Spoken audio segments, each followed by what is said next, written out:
Assalamualaikum warahmatullahi wabarakatuh.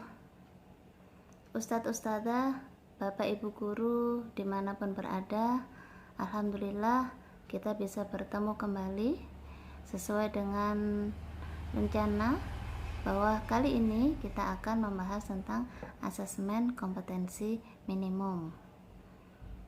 Asesmen kompetensi minimum yang akan kita bahas pada video ini mencakup 4 hal. Yang pertama, what, apa yang dimaksud dengan AKM. Yang kedua, why, kenapa kita harus mempelajari AKM. Yang ketiga, how, bagaimana asesmen kompetensi minimum itu dilakukan. Dan yang terakhir adalah when, kapan asesmen kompetensi minimum dimulai. Baik, kita langsung pada materi yang pertama, yaitu what, apa yang dimaksud dengan kompetensi minimum.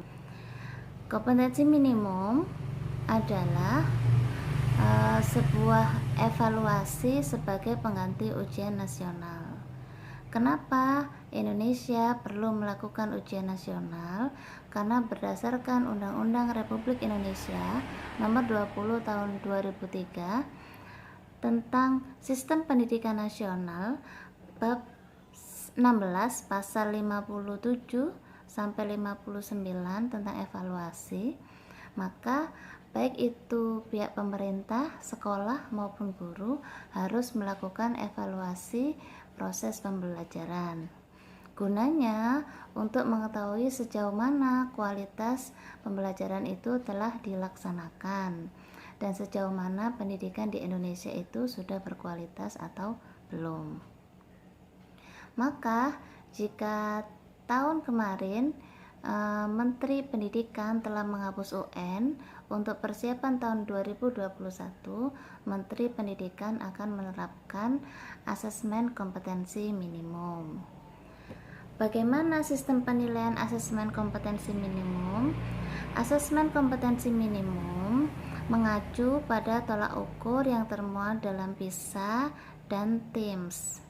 PISA sudah kita pelajari sebelumnya, yaitu sebuah tes yang dilakukan oleh anak usia SMP usia 15 tahun dan dilakukan 3 tahun sekali dalam hal literasi dan numerasi serta sains. Maka dalam rangka meningkatkan hasil PISA Indonesia yang selama ini masih di bawah standar, pemerintah membuat sebuah kebijakan. Kebijakan ini berfungsi dua, yaitu berfungsi internal dan berfungsi eksternal. Berfungsi internal adalah sebagai pengganti ujian nasional. Dari situ, pemerintah akan mengetahui sejauh mana kemampuan kompetensi dasar semua peserta didik yang ada di Indonesia. Adapun dari sisi eksternal adalah pemerintah membiasakan siswa-siswi di Indonesia untuk mengenal model-model soal sebagaimana model soal yang diselesaikan atau diujikan pada taraf internasional. Harapannya, jika siswa sudah terbiasa dengan model soal tersebut, maka nilainya juga bisa lebih baik. Selanjutnya, kemampuan apa yang ingin diketahui oleh pemerintah melalui asesmen kompetensi minimum ini adalah kemampuan dasar peserta didik mencakup 2 hal, yaitu literasi dan numerasi.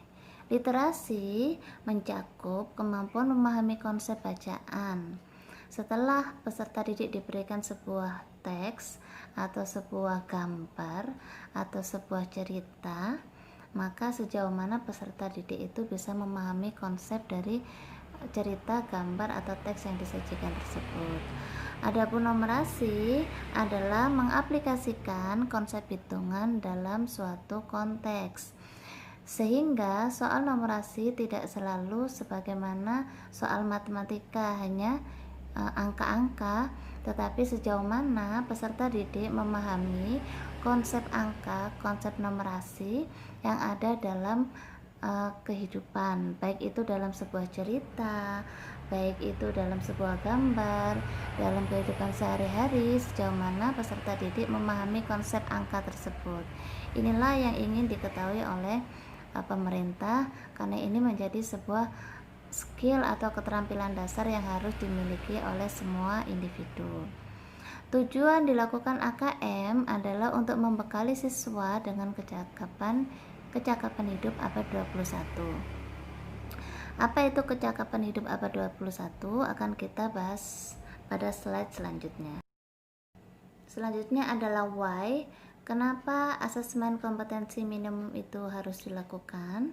Ada 4 hal yang akan kita bahas. Yang pertama, karena saat ini sudah masuk pada masa revolusi industri 4.0, di mana teknologi informasi menjadi dasar atau basis segala proses hubungan dan komunikasi manusia.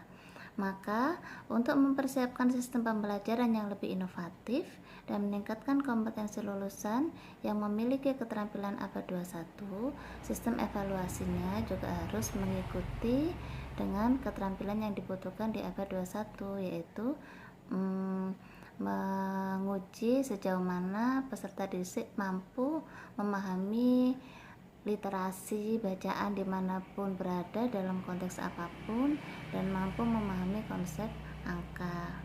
Yang kedua, menurut Partnership for 21st Century Skill atau P21, sebuah lembaga kemitraan yang berpusat di Amerika Serikat menyimpulkan ada 4 keterampilan yang harus dimiliki pada saat abad 21, yaitu communication, collaboration, critical thinking, dan creativity. Penjelasan dari masing-masing akan kita jelaskan pada slide selanjutnya. Yang ketiga, kenapa AKM harus dilakukan? Karena ada 6 macam literasi dasar. Berdasarkan dari 4 kemampuan yang harus dimiliki pada abad 21, masuk pada critical thinking. Untuk siswa bisa melakukan critical thinking, maka dia harus kaya wawasan, dia juga harus memiliki banyak referensi.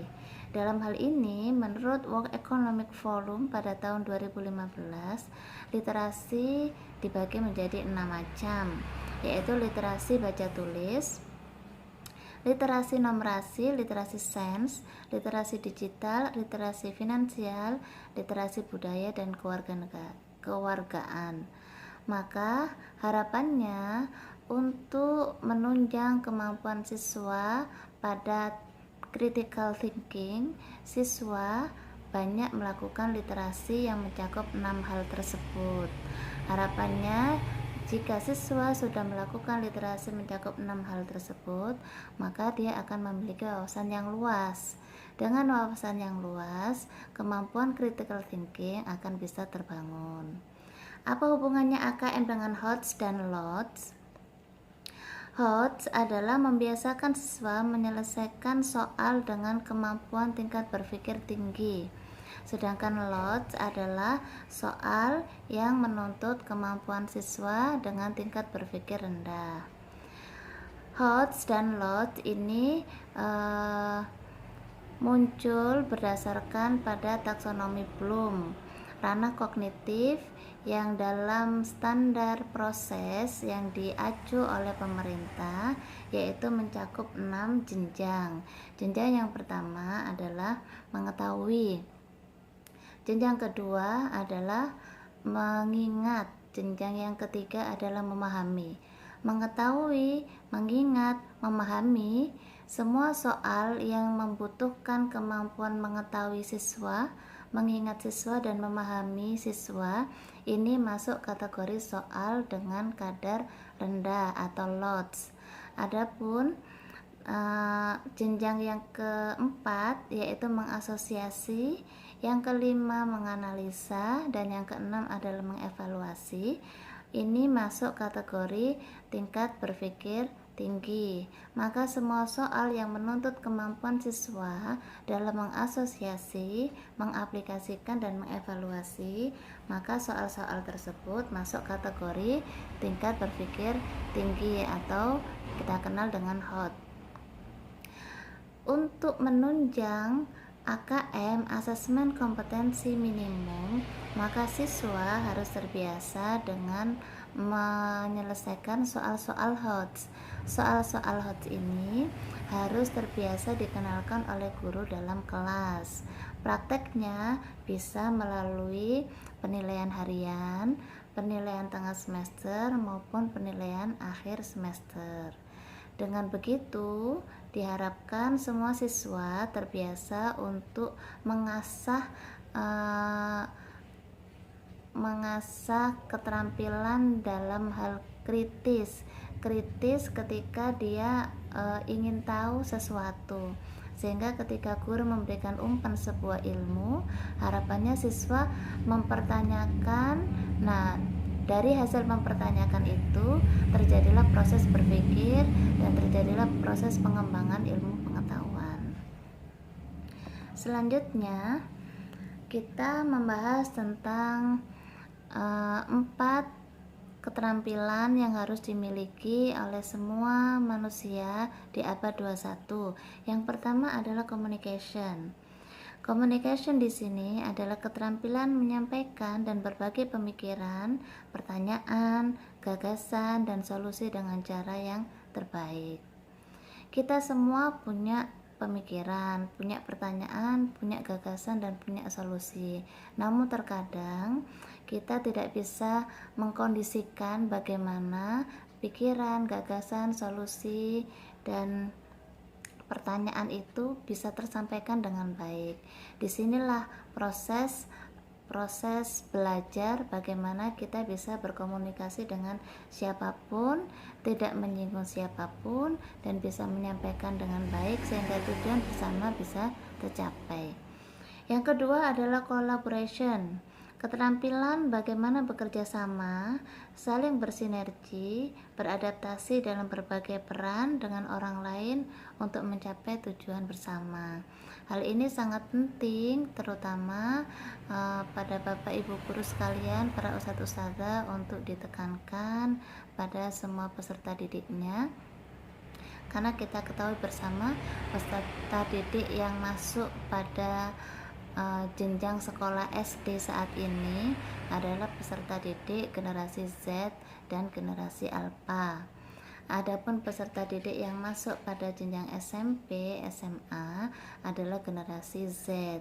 Generasi Z dan generasi Alpha ini mempunyai karakteristik individual karena dia terbiasa dengan dunia maya sehingga dia minim dari hal sosial. Oleh karena itu, untuk bisa tetap bersaing di abad 21 di masa revolusi industri 4.0 ini, maka kemampuan collaboration peserta didik kita harus terus diasah agar mereka bisa melakukan kolaborasi dengan baik dengan siapapun, bekerja sama dalam mencapai tujuan bersama. Selanjutnya yang ketiga adalah critical thinking. Semua hal tentang keterampilan memecahkan masalah. Keterampilan memecahkan masalah inilah yang menjadi pedoman atau dasar pembuatan soal PISA, dan keterampilan pemecahan masalah inilah yang akan banyak dituntut kepada siswa pada soal-soal asesmen kompetensi minimum. Maka apapun metode pembelajaran, apapun strategi pembelajaran, apapun, usahakan mengacu pada proses pengembangan keterampilan peserta didik dalam memecahkan masalah. Yang keempat adalah creativity. Keterampilan berpikir outside the box, berani melakukan hal yang tidak biasa tetapi tetap pada koridor yang benar, mencoba pendekatan baru untuk menyelesaikan sesuatu, berinovasi, dan membuat atau melakukan penemuan baru. 4 keterampilan inilah yang dari hasil penelitian harus dimiliki oleh semua orang dalam rangka untuk tetap survive di abad 21. Selanjutnya adalah how, bagaimana asesmen kompetensi minimum ini akan dilaksanakan. Yang pertama, ruang lingkup asesmen kompetensi minimum dibagi menjadi 6 level. Level yang pertama adalah untuk siswa-siswi kelas 1 sampai 2 SD. Level yang kedua untuk siswa-siswi kelas 3 sampai 4 SD. Level yang ketiga untuk siswa-siswi kelas 5 sampai kelas 6 SD. Level yang keempat untuk siswa-siswi kelas 7 sampai 8 SMP. Level yang kelima adalah untuk siswa-siswi kelas 9 SMP, kelas 10 SMA. Level yang keenam adalah untuk siswa-siswi kelas 11 dan 12 SMA. Ini adalah pembagian level dalam soal-soal asesmen kompetensi minimum. Adapun bentuk soal AKM terbagi menjadi 5 model. Yang pertama ada soal pilihan ganda, yang kedua ada soal pilihan ganda kompleks, yang ketiga ada soal menjodohkan, keempat esai jawaban singkat, dan yang kelima adalah esai atau uraian. Pilihan ganda ini untuk level 1 untuk siswa-siswi kelas 1 sampai kelas 3 SD, pilihan gandanya mencakup 3 pilihan, yaitu A, B, dan C. Untuk siswa-siswi kelas 4 sampai kelas 9, pilihan gandanya ada 4, yaitu A, B, C, dan D. Untuk siswa-siswi kelas 10 sampai 12, pilihan gandanya ada 5, A, B, C, D, dan E. Pilihan ganda ini jika benar maka nilainya 1, jika salah nilainya 0. Untuk yang kedua adalah pilihan ganda kompleks. Pilihan ganda kompleks di mana jawaban yang benar lebih dari 1. Jika jawaban yang benar ada 2, maka jika dua-duanya adalah benar, nilainya 1. Jika salah, maka nilainya 0. Jika pilihan ganda jawaban yang benar lebih dari 2, maka jika pilihan yang benar lebih dari 2, nilainya 2. Jika yang benar 1 sampai 2, nilainya 1, dan jika salah nilainya 0. Yang ketiga menjodohkan. Menjodohkan satu kolom antara kolom 1 dengan kolom yang lain, mana yang benar, dijodohkan. Yang keempat adalah esai jawaban singkat. Esai namun jawabannya sangat singkat, bisa jadi hanya satu kata atau satu angka atau satu simbol. Yang kelima esai atau uraian. Yang kelima, esai atau uraian ini adalah esai dengan jawaban yang lebih panjang daripada yang nomor 4. Selanjutnya, bagaimana distribusi soal AKM, baik itu tingkat nasional maupun di tingkat kelas yang dibuat oleh guru. Untuk pilihan ganda, jumlah AKM secara nasional adalah 20%. 20% ini jika soal jumlahnya 20, maka soalnya ada 4.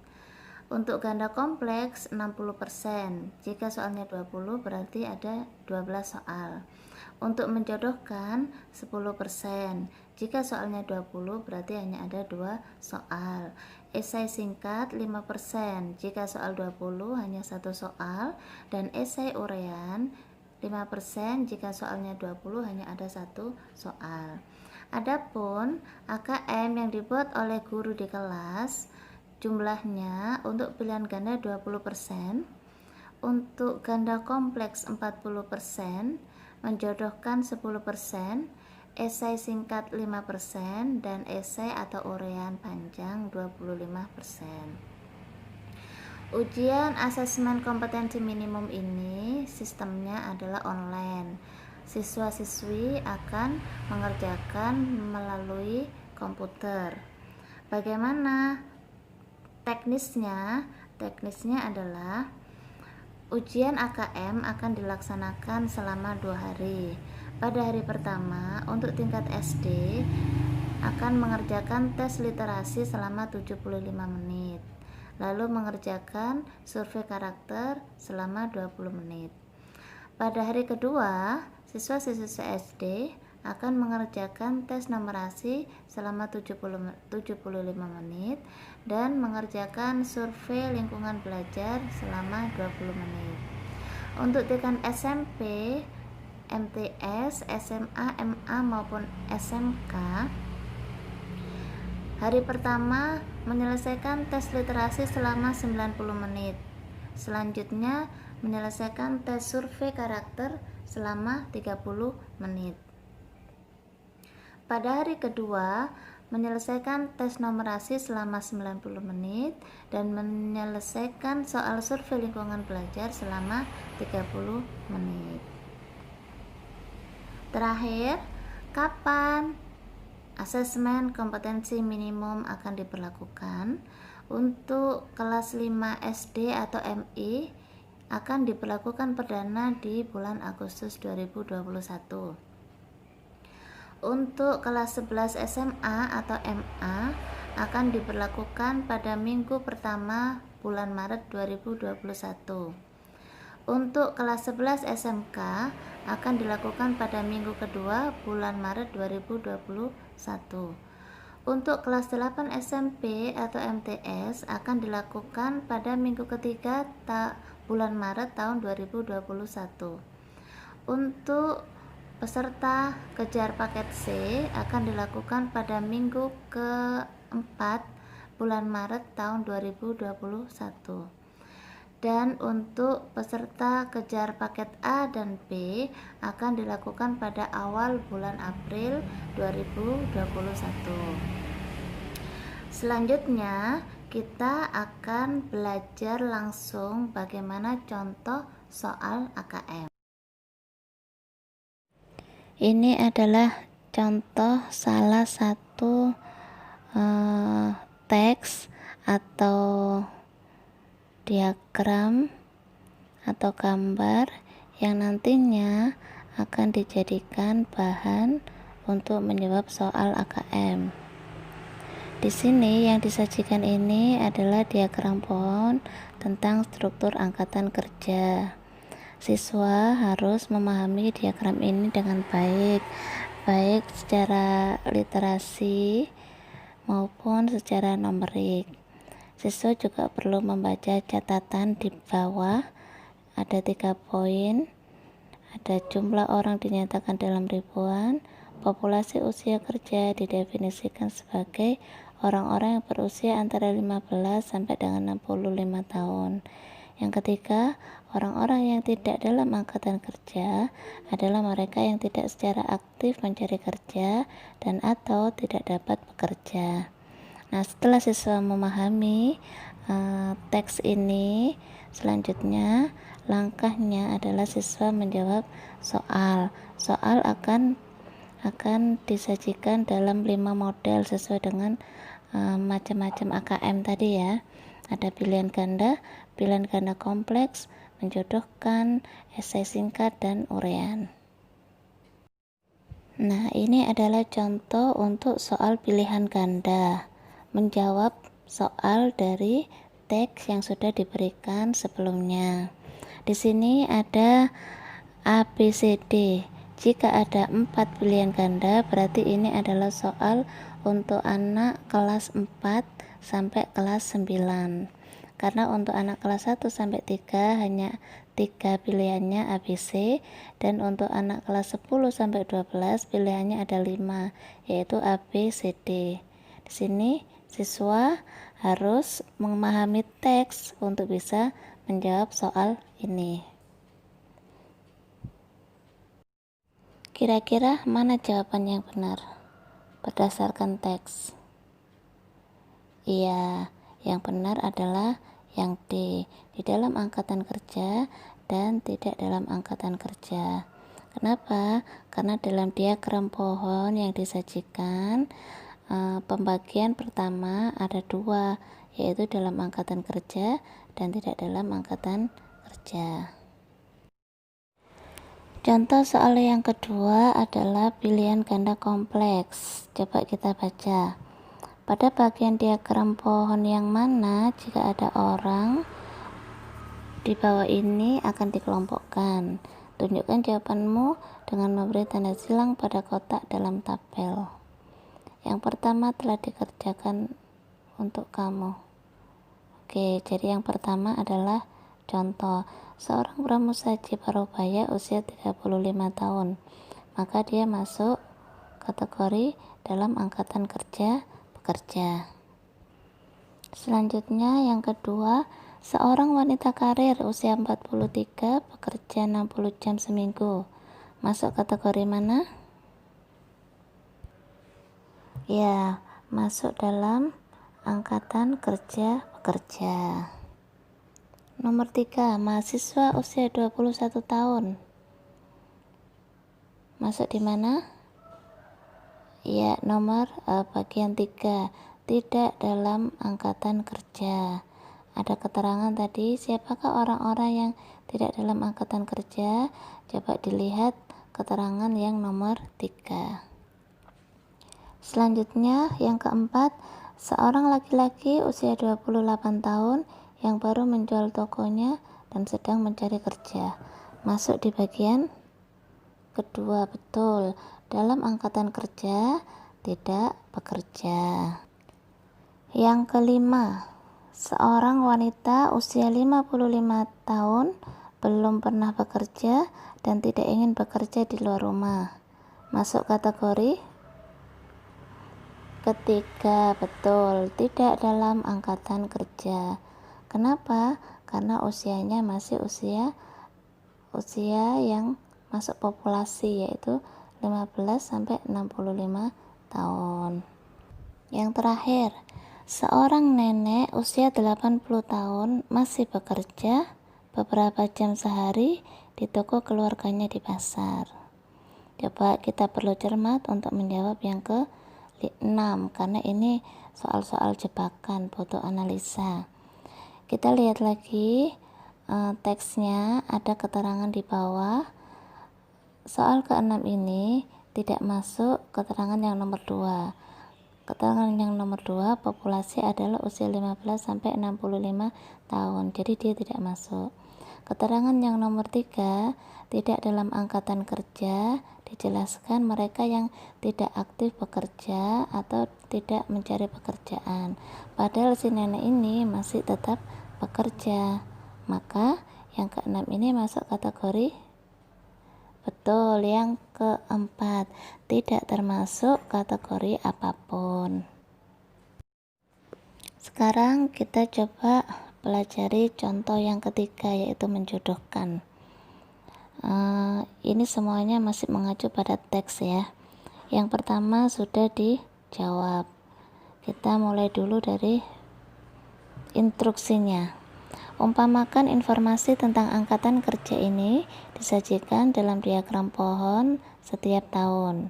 Di bawah ini adalah daftar 4 ciri dari diagram pohon.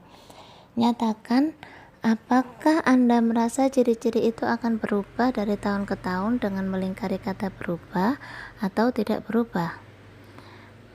Yang pertama sudah dijawab sebagai contoh, jadi kita langsung menjawab yang nomor 2. Persentase berubah atau tidak berubah?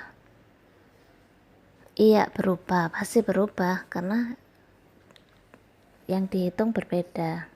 Yang ketiga, jumlah berubah, bagus. Yang terakhir, catatan kaki di bawah diagram pohon tidak berubah, betul. Selanjutnya contoh soal yang keempat, yaitu uraian singkat. Berapa orang yang tergolong dalam usia kerja dan tidak berada di dalam angkatan kerja? Yang diminta adalah menulis jumlah orang, bukan presentasinya. Kita cek dulu teksnya. Di dalam keterangan di bawah diagram pohon, poin pertama,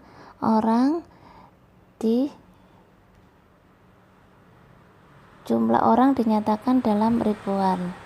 Maka jawabannya adalah 949.900.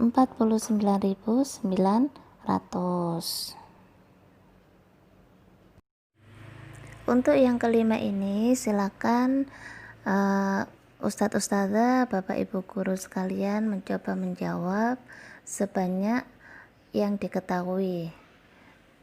Silakan menjawab sesuai dengan apa yang diketahui. Dalam hal ini tidak ada salah dan betul. Selama jawaban itu dijawab, maka akan diberikan poin. Bagaimana cara memberikan poin? Tergantung kompleksitas jawaban yang kita sampaikan. Contoh, andai jawaban kita itu memberikan alasan 3-5 poin, maka nilainya adalah 4. Andai jawaban kita memberikan alasannya hanya 2-3 poin, maka jawabannya 3 misalnya. Andai jawaban kita hanya memberikan 1 poin, padahal ini adalah uraian, bukan esai singkat, maka nilainya adalah 1 misal. Yang tidak dapat nilai adalah yang dibiarkan kosong. Baik, setelah kita mempelajari lebih detail lagi contoh soal AKM, dan sebelumnya kita telah mempelajari apa yang dimaksud dengan AKM, maka pada video selanjutnya kita akan belajar tentang bagaimana mengembangkan soal AKM, atau bagaimana para ustadz-ustadzah, Bapak Ibu guru sekalian dapat membuat soal AKM secara mandiri. Kita akan belajar aturan-aturannya yang harus diperhatikan. Demikian, semoga bermanfaat.